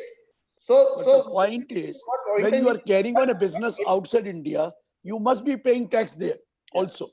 So the considerate view of both these speakers, Rohinton sir and Ahuja ji, is that normally it should not be taxed in India when there is a manufacturing facility. Sir, I'm really appreciating Rohinton for a wonderful deliberation he's giving. Just don't. If I am interfering, it is only because some points were raised yesterday, and I was a speaker there on Indian domestic law. I just wanted to clarify. Normally, I am not in the habit of interfering. But he had made me a panelist, like a moderator. He himself is. Sorry if I have interfered, but let me tell you, excellent deliberation you are doing it. Thank you. So Rohinton sir, I'm sorry if we are interrupting you in between. Sorry, sir. No. Actually, we all learn from the questions being asked for the audience, and that's actually the true pleasure of doing sessions like this. So we get to have a wider learning. Everybody learns, including the speaker. So let's move on to the next part of this, which talks about the interpretation issues on royalties that have come up under tax treaties. So the question that has often come up is because of the language used under Article 12.1, where it says that royalties arising in a contracting state and paid to a resident of the other contracting state may be taxed in the other state. Now, the word used is paid. So then the question comes up is that what happens if I have just made a mere entry in my books to credit the other non-resident, but I have not actually paid? So under our domestic law, it's very clear that if you have accrued or paid, whichever is earlier, but that is very clear under our domestic law. But then under the treaty, it doesn't talk at all about accrual. It talks about where royalties arise and are paid to the other contracting state. So then a possible interpretation could be that the treaty actually is giving us a benefit. It says you disregard the accrual and you only tax it when it is actually paid. And in fact, there have been some favorable decisions in regard to this in the tribunal in Mumbai. In fact, a lot of lawyers have given views saying that the treaty talks about payment and therefore the accrual has to be ignored. However, in a recent, not a recent, in the old AR decision, this particular aspect has come out very clearly, where it has been held that for the purpose of taxing such royalties, para 1 in fact is wholly irrelevant. It is also pointed out above that para 2 therefore thereof clearly lays down that the amount of such royalties and fees may also be taxed in India in which they arise and according to the laws of India. It is thus clear that the provisions of Article 12 of the treaty discussed above do not provide that the taxability shall be on a cash or receipt basis. I think after this AAR, much of the discussion on this particular topic has ended. But in case you do come across this, then I feel this view about the AAR has come out very clearly as the final word on this particular issue. The other thing that has often, got a lot of controversy is around the impact of the MFN clause. As you are aware, in many treaties, there is an MFN clause, which is also called the most favored nation clause. And in many treaties entered into, especially with the European Union countries, there is such a clause that says that if you give a benefit of signing a treaty with a lower rate of tax with another European country, another member of the EU, then in that case, as a fair, as the fact that we are all a consolidated union for tax purposes, that same benefit should be extended to me only. So say for instance, when the treaty with Germany was negotiated by the tax authorities at taxing royalty at 5%, that automatically triggered a lowering of rates in some other treaties as well. So many treaties that India has signed have this MFN clause, which says that the MFN trigger will apply when India signs a rate that gives a beneficial rate to another EU country in its treaty. So this also is something which needs to be looked at the time of, shouldn't blindly apply the treaty rate. If that treaty has a MFN clause, one needs to see whether that MFN clause has been triggered or not. Now, there is a separate dispute which is also ongoing with regard to whether the MFN clause can be said to be applicable regardless of whether a notification has been made by the Indian tax authorities or not. And there's again a lot of dispute around that. Some cases have said it is automatic. The tax department says, no, it is not automatic. It has to be notified that the rate has got lower. So that's a separate dispute, but we won't cover it. But the purpose of putting this here is that the rate applicable in the treaty may not be the final rate because of the applicability of the MFN clause. We now move on to another very interesting area, which has also been debated, and it actually comes up quite often in many situations. And that is the supply of engineering drawings, designs, and technical documentation. Now, this is clearly a design which has enabled the buyer to operate a machine. There is no transfer of the license or copyright for that design, which allows the buyer to manufacture the machine himself. But the question is that then a royalty? That technical documentation which is supplied, is that a royalty or not? And in many situations that has held not to be a royalty. So if that design has not transferred or not created any right to this, so it again goes to that definition of use. So I think whenever you look at a royalty, this definition of use comes out very, very strongly. Does the article which you have received, is it an intellectual property that allows you to replicate or to have a long-term right to operate or to have a certain advantage of that IPR for commercial purposes. And therefore, a lot of the technical documentation, which is just designs of the drawing, so you know how to repair it, or you know what is to be done and how it has to be operated, or you know how it has to be plugged in, that is not considered to be royalty. And in many situations, it has been held that it is an outright purchase of an article, and therefore it is not taxable as a royalty. So the number of judgments on this. So again, this complicates, as advisors to many of our clients, it complicates our life a little more, because increasingly business and technology tends to be far more complex. But the logic that has been used is, wherever you have to look at, you have to look at what is being used. Is it the article which is getting used, or is it the intellectual property which is getting used? And that becomes a decider as to whether the amount is a royalty or not a royalty. Software, we've discussed this. Rohinton, can I ask a question here? Certainly. So now on this design, drawings and design part, so there are two questions that that I have. So one is, let's take an example of a prototype of a car. So case one would be that I am Maruti India Limited. So Maruti Suzuki Limited. I hired a company outside India who is a non-resident to design a new car for me, and I have paid for designing this car. So they have given me a drawing and design of a car, which is entirely a new car, which is not existing anywhere, and I am making payment for this as a consideration. Case one.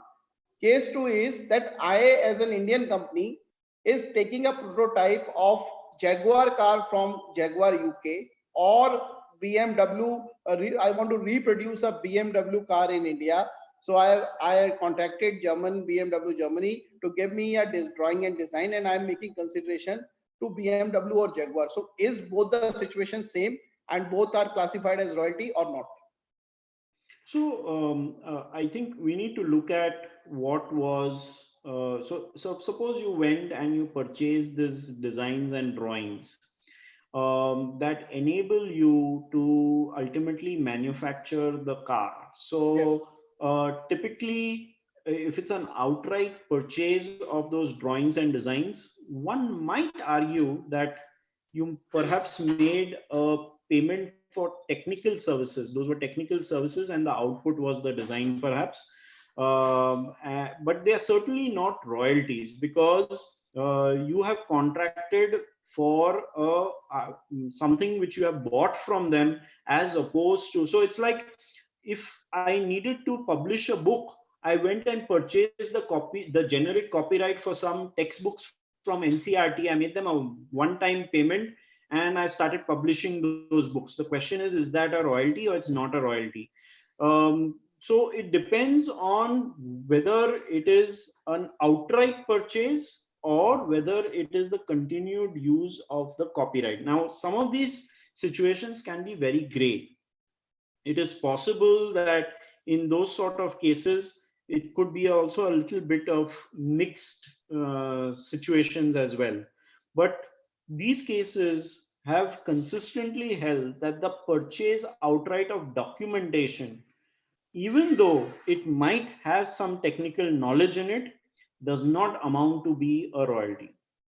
So in our example, we can say that in the case two, where we are taking it from BMW and Jaguar, so generally they do not give an outright purchase. So they only give a license, or they only give a knowledge or technology or design. So it amounts to royalty. And in the first case, when Maruti have hired somebody to design everything, so it may be classified as a one-time purchase if it is actual facts say so. So then it may not be classified as a royalty.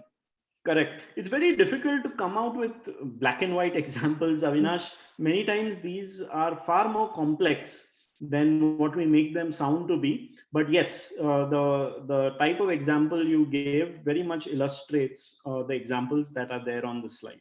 Sir, I agree that when we go to actual cases and actual facts of the case, there might be 100 more problems will come. But when I name the companies and this, so people and audience gets connected to it. So they start thinking of a Jaguar car or a BMW car. So it is some kind of this attachment to the topic. So that's why I am just giving you. So ultimately, I should not use the name of any company in between, but just to get connected, I use this. Sure. Thanks very much, Avinash. So let me move on.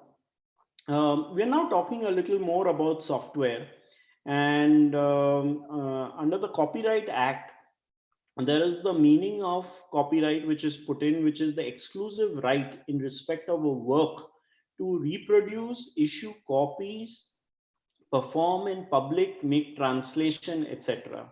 The OECD commentary also defines what constitutes a copyright, and they say that payment for exploitation of rights that would otherwise be the sole prerogative of the copyright holder, those constitute royalties. What does not constitute royalties, however, are payments for transfer of full ownership of the rights. So the same example that we gave is that if you have an outright sale of all the rights, it's capital gains to the copyright owner, or perhaps business income for the copyright, the owner or the creator of those drawings. Second is granting of rights for a limited period or for a limited geographical area.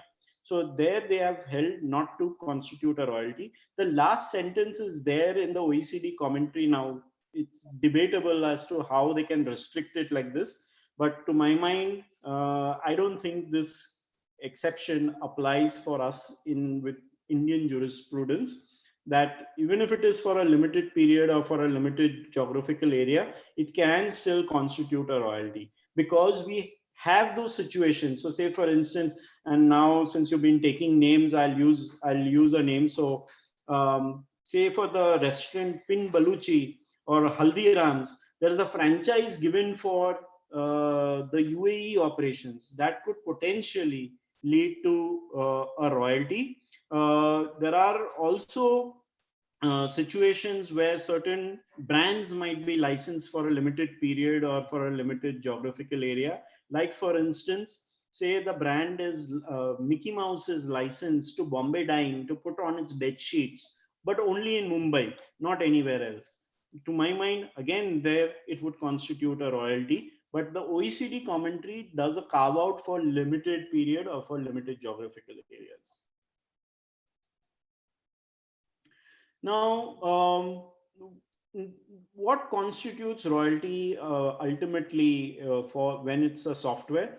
Transfer of partial rights in the copyright, for example, license to reproduce and distribute the software to public. Transfer of know-how, secret code underlying the program, for example, the transfer of access code, algorithms, or some way to commercially exploit the program. What does not, however, constitute royalty is typically what we call shrink wrap software, acquisition of a program copy, where it's considered to be a mere purchase. Then rights given to multiple copies of a program for operation within its own business. So suppose you buy a license from Microsoft that I will use it on 5 computers, and you make copies to load it on those 5 computers. That act of making the copies is not considered as commercial exploitation. Payment by distributors to acquire and distribute software copies, again without reproducing. So say for instance, while today we buy most of our software directly from the vendor itself. So say for instance, if you had a Photoshop software, you can now only download it from Adobe. But in many instances, there are intermediaries or distributors who could be appointed in a country to actually redistribute those software copies. So they would get the keys, and they redistribute those activation keys within their distributor market. So there, that activity of just redistribution is typically not reproduction, and therefore should not constitute a royalty. Transfer of complete rights in the copyright also is not a royalty, because that typically is taxable as a capital gain. Now, this distinction between what is a use and how it gives rise to a copyrighted article and a copyright is very relevant. And this has been discussed in many, many cases, and still obviously before the Supreme Court also still. The distinction was made in Ericsson. It's in another situation in the case of Lucent, where the copyright was supplied with hardware because it was the software was embedded in the hardware. It was held not to be a royalty because it was the purchase of the hardware itself. In the case of Infrasoft, it was held that the amount received by the assessee under a license agreement for allowing use of the software was not royalty either under the ITA or the DTA, but was in the nature of business profit chargeable to tax under its hands under Article 7. And it was held that other receipts on account of maintenance charges and training fees being incidental to the software receipts assume the same character. There is another decision of Reliance Communication also, which has made the distinction of copyrighted article versus copyright. And this is a standard thing. Delhi High Court has also held it in the GE case. Obviously, it's still getting debated in the Supreme Court. The Samsung case, which was held to be not royalty as overruled by the Karnataka High Court, is now being in appeal before Supreme Court as part of the special bench. But almost all cases as of now, the bulk of the cases rather, have held that merely downloading a software and purchasing a software does not result in payment of royalty, but it is for a payment for the transfer of a copyrighted article. So this has been consistently held through. There have been other decisions in regard to database access.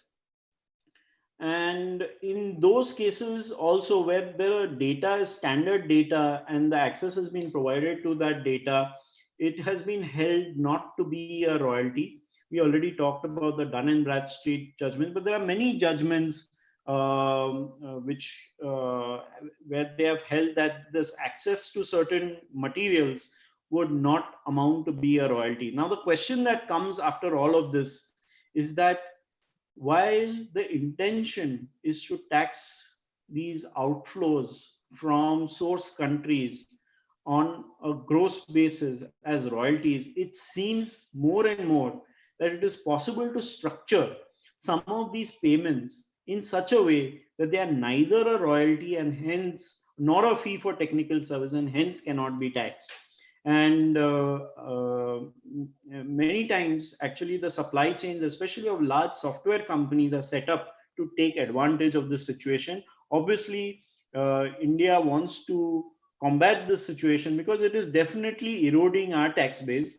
And hence we have measures such as SEP or equalization levy that sometimes get imposed because the inability to stem the leakage of tax on these sort of payments. Online advertisement is another example on which ultimately an equalization levy has been put on. It was consistently held it was not a royalty or a fee for technical services and not taxable. And that brings me to the end of the presentation. Avinash, you've been asking me questions all through, but are there any other questions that I can help answer? Yes, sir. So there are many questions that we have. So for your information, sir, I made a slightly thing. So I have already answered 126 questions on the chat tool, and there are 36 questions which are still unanswered. Okay. So first question is with respect to MLI. So the question comes, is there any change on the treaty definition of royalty or the position of royalty after incorporating MLI in place on Indian treaties? I do not believe there is any change in the definition of royalty, Avinash. I don't believe so. Or any other implication on the royalty article? I don't believe so. The MLI made changes on account of BEPS, and there are large number of changes to implement BEPS. But as far as I know, As regards to royalties, there was no specific change that was made by the MLI. I need to go back and check, but I don't think so. So I also feel the same, that there is no much change which is going to happen because of MLI. So the next question is whether the charges paid for cloud storage will be classified as a royalty to any person, or may paid to Microsoft in case of Office 365. So Microsoft also gives 1 TB space on the cloud for saving. So in two scenarios, one is the simply we take a cloud storage, whether it amounts to royalty, or second is when we pay to Microsoft for taking the space on the cloud, so whether it amounts to royalty. Right. So taking space in the cloud is basically you're taking server space. So I would say that what you're doing is using equipment. Now that equipment so we have a definition in royalty for payments being made for the use of industrial, commercial, or scientific equipment. And to my mind, if you are renting some space on a server, then potentially that payment could be subject to tax as a royalty. With regard to the use of the software, so again, when now office, as I said, life is more complicated and there are shades of gray all across. It's not a simple yes and no answer many times. When you gave the example of Office 365, Office 365 is a combination of the use of the software plus the server space. Now, how do you allocate between what is server space and what is Office 365? And the question that you need to ask is that if I can't allocate it, should I withhold on the whole thing? So if I were the withholder, remember, I want to play safe. I know there is a payment which is partly subject to tax and partly not subject to tax. As per the law, under section 195, if a payment is partly subject and partly not subject to tax, you are not the person who are capable of determining this. It has to go to the tax officer to determine whether that payment is what is the rate of tax that is applicable on the payment. And I think that part is very clear based on the law that currently stands on withholding tax. I don't know whether that answered the question. Perfect, sir. So I think you have answered the second question. The next question, what I am going to ask you is, so whenever there is a hardware and there is a software which have been embedded in that hardware, and the question is, and there is no value which can be determined for the software. So can we have to deduct tax on the software part? Second, can an income tax department will ask us to take out the value of the software and pay tax on the part of value of the software? So that's a very good question. And actually, I had an example of one of the case law where I think it was Lucent, where it was held if the predominant nature, and some of the treaties also have that, where the predominant nature of the payment is for sale of property, and there is some incidental software or incidental services bundled into that overall payment, then the predominant nature takes over, and then it will not be a royalty or FTS. So that is the principle I would like to apply in this case. The question, however, is what happens if the predominant nature is actually the sale of software, in which case then the entire payment is subject to royalty. Yes. So next question is, what are your views on payment made for booking a domain on godaddy.com? So there is a pending litigation which is there in the Delhi High Court, which has held that the payment for domain is the tax department has held that the payment for domain is a royalty. It's now pending before the Delhi High Court. I strongly believe that we will succeed in that case. But at this point of time, the outcome of that is pending at the Delhi High Court. Yeah, I think Rohinton, we got a Delhi High Court judgment or a tribunal judgment which is in favor of revenue. I think the tribunal has held that it is a royalty. Yes. and we are now in the Delhi High Court. We feel very strongly that that was a wrong judgment. But Yeah, anyway, that's it's pending in the High Court. because I think it is on a wrong footing at all. Okay, so next question is that when we say that there is a permanent establishment situated in India, what is the meaning of effectively connected with P? So how can one can say it is effectively connected or not? Good question. So effectively connected is that essentially the PE's business directly uses that intellectual property from, and the source of that payment is from that business. So say for instance, if I have a branch in India that is manufacturing a product and the technology comes for manufacturing the product from a foreign company, then the royalty that I pay for that technology is effectively connected to that PE. Next, I think you have already answered, but still for clarification, because many people have asked. So people are asking that if there is a PE in India and they have to withhold tax at the rate of 40% on the net basis, but they do not know how much is the expenditure, the non-resident do not produce a certificate from the tax department, then withholding to be done at what rate? 40%. On what amount? So I believe it should be done on the entire amount, gross That's amount, at the rate of Obviously. 40% instead of 10%. Yeah, because you are not competent. So the law does not allow you to make this determination. That determination is put in the hands of the tax officer. So the AO must make this determination, and you are not competent to make this determination.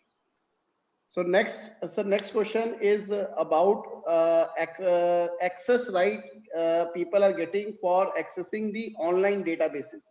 So whether it amounts to royalty or not.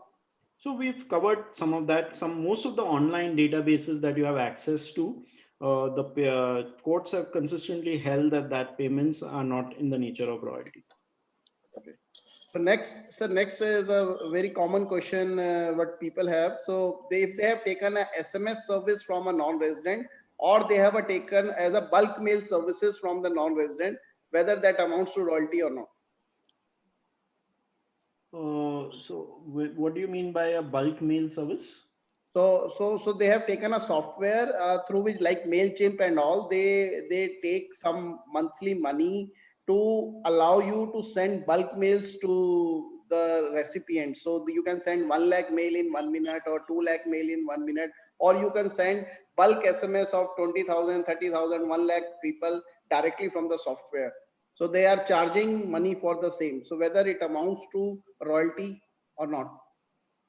Oh, I don't know. I'm not familiar with this business model, but it sounds as if there is some sort of service which is provided as opposed to the software. So the service being able to send 1 lakh SM. I thought it's illegal to send those SMSs, but I know I get many of them, so I'm sure there was a way around it.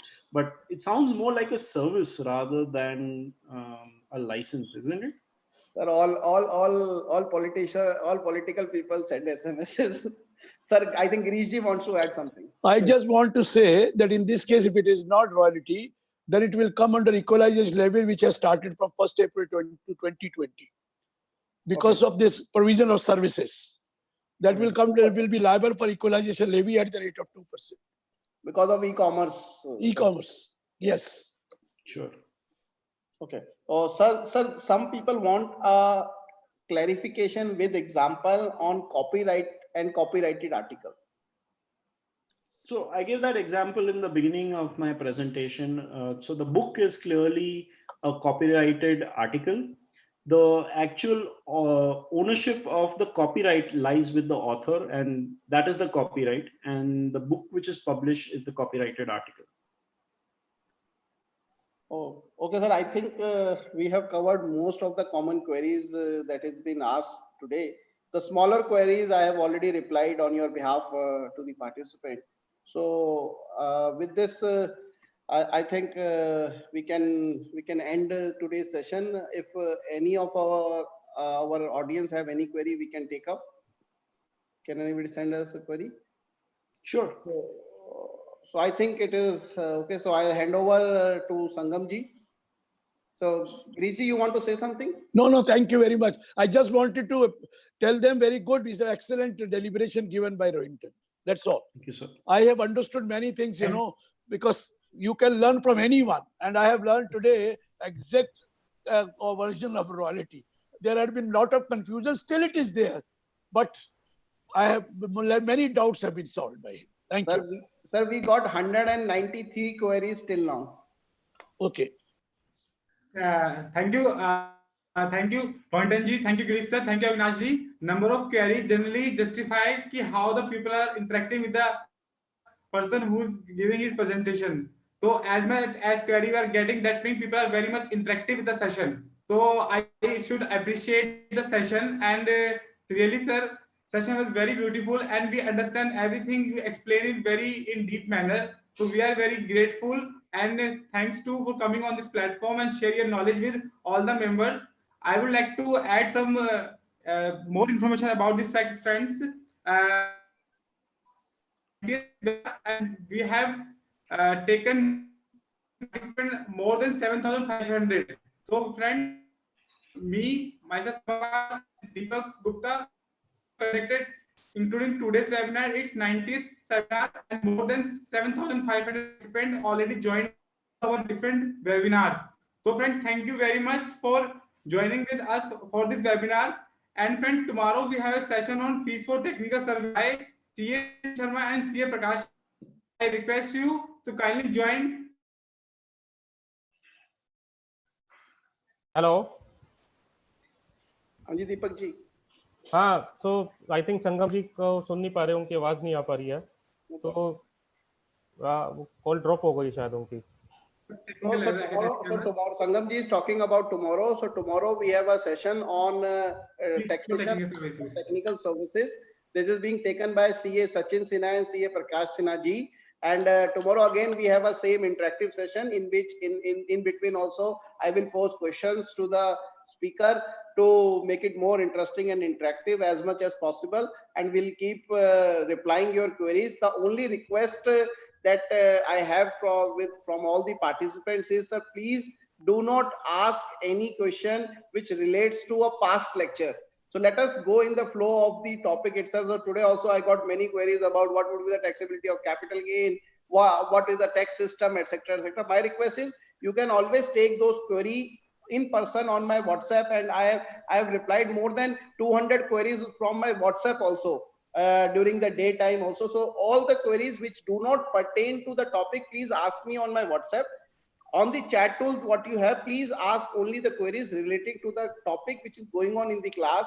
And for many queries, I write it, please wait, meaning thereby that speaker might be covering it in the next 15, 20 minutes. So that's why I'm not answering your query at that time, because many people said, why not you answer it now? So and subsequently they said, so thank you that they've already been answered by the speaker now. So let me make a judgment when to answer a query. So with this, we'll try to make and answer as much as query we can. Even if you still have any query that we can take up offline. So sometimes I got a query, I said the query is not understood, please call me. So we'll discuss over phone also. And even after the course also, if you have any query, you all have my mobile number available with you, or Sangam ji's mobile number or Deepak ji's mobile number. You can talk to them and get the queries being solved through us. So that's not a problem. So with this, thank you very much for attending. Again, Avinash ji, I would like to add two things. Before going to Deepak ji, I want to add 2 and 3 things. Before going to Deepak ji, I want to explain 2 and 3 things. Friends, all the PPT used in today's session will be available on our website studycafe.in. There is a link for background material of webinars. So friends, up to tomorrow you will get the link there. And friend, there is another link for upcoming webinars. So I request you kindly go there and check our future webinars. And the recording of today's webinar and past webinars is also available on that site, studycafe.in. You will get all 3 material there. And friends, I request you, tomorrow morning we have a webinar on bank audit, in which Amarjit Chopra ji, our past president of ICI, and C. Ajay Kumar Jain will be come at 11:30. So kindly join us for that webinar. The link for joining that webinar is also available at studycafe.in. And in friend, afternoon at 4 to 5, we have another webinar on valuation. So friends, getting more information about upcoming webinars, kindly see our site studycafe.in. Now I hand over to Deepak ji. Hello friends, and first of all, I'd like to thank you, Rohinton ji, for taking such a nice deliberation. Sir, it was very interactive session, and we have seen a lot of queries. We came and it has been resolved during the session. And would like to add one more thing. I discussed with Sangam ji and Avinash ji that after the session we will take one objective type test from the participants, and the test will be uploaded on our website studycafe.in. So after the test, we will design a test question answer objective type question test, and participants, those who are listening, they need to appear for the test and clear the test. More information about the test we will share in our upcoming sessions. So it will be test for your knowledge as well, whatever you are learning through this series. So whether you are able to understand things or not, everything will be there, and questions will be designed from the whatever we are telling here and whatever we are teaching here, and passing percentage and everything which will be discussed later on. But yes, we will going to conduct one online test. Objective type questions will be there, and after clearing that you will get the certificate. So we have initially discussed that you will get the certificate. For that certificate, we will conduct the test, and it will be applicable for all the participants, those who are joining through YouTube, and those who are joining through Facebook, and our Zoom channel. And today on the YouTube, there were 400 participants live in the initial time. So friends, thank you very much for joining our webinars and giving so much love to us. And please come tomorrow and join our tomorrow's session as well, which is on the bank audit, as well as the tomorrow's evening session as well. If you are not able to see, just want to add one thing. We are sending link of our YouTube channel every day through our broadcast list. But even in case if you are not able to get messages through the broadcast list, just visit the Study Cafe channel online on the YouTube. From there you will see the live lecture will be going on. So do not panic if you are not able to register here, because of the limit has been crossed of the 500 participants.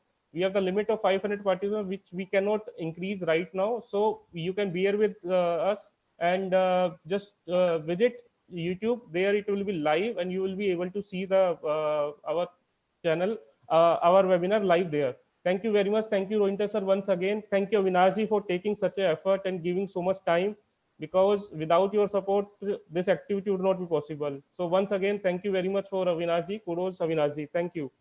Thank you, sir. Thank you, Rohinton, sir.